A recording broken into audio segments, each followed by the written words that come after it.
Hi, love. I've just been thinking a lot about this reality lately and how you actually get to this point where you realize the answers, they're so simple. And they're so simple because this matrix has made us believe that everything's so hard and so complicated.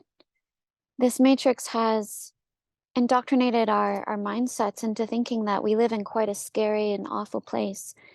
And while there is scary and awful things that happen here, I really believe the cycle of these awful and scary things only continues perpetually because we allow it to.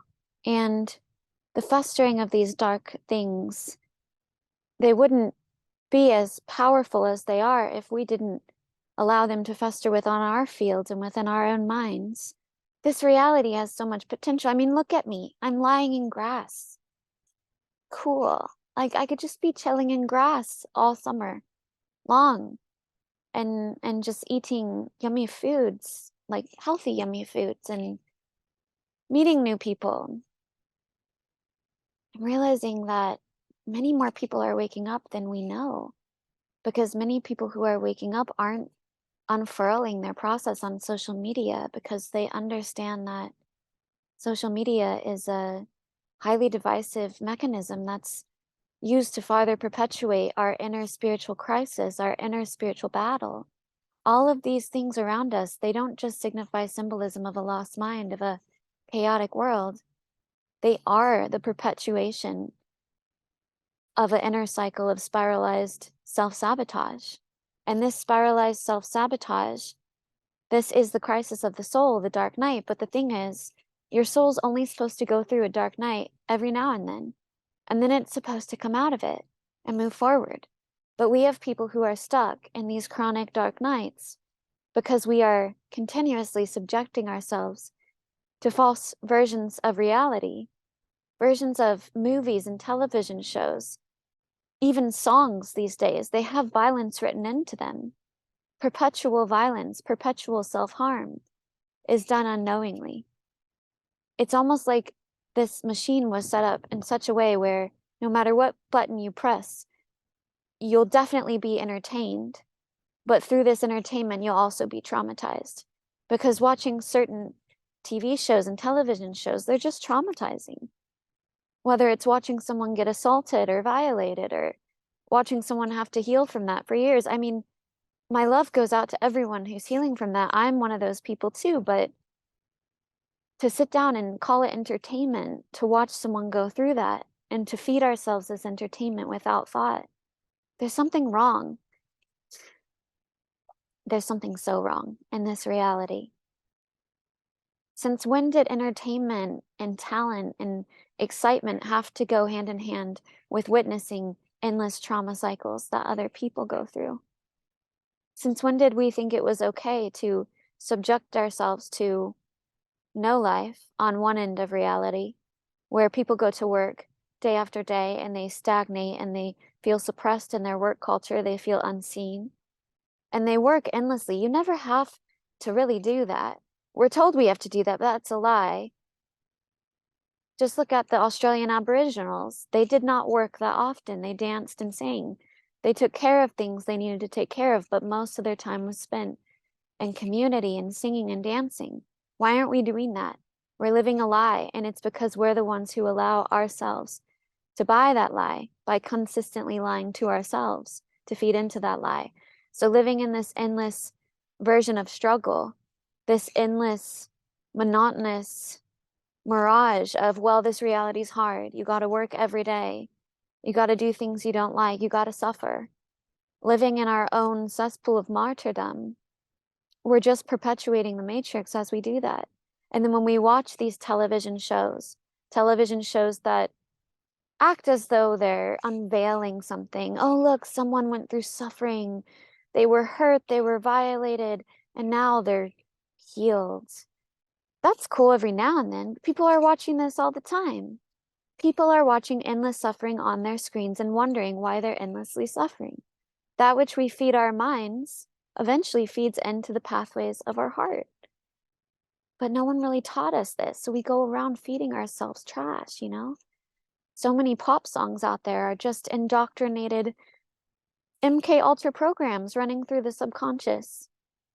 Singing about abhorrent things, by the way, and then wondering why children are suffering from mental illness, suicide, wondering why adults suffer with chronic neurosis, anxiety, and depression.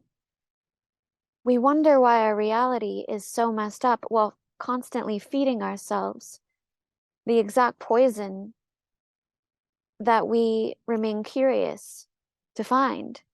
Maybe the poison is in this politician or that politician. Maybe the poison is the entire system that's basically trying to convince us that suffering is a norm, martyrdom is a norm. I didn't come here to constantly suffer.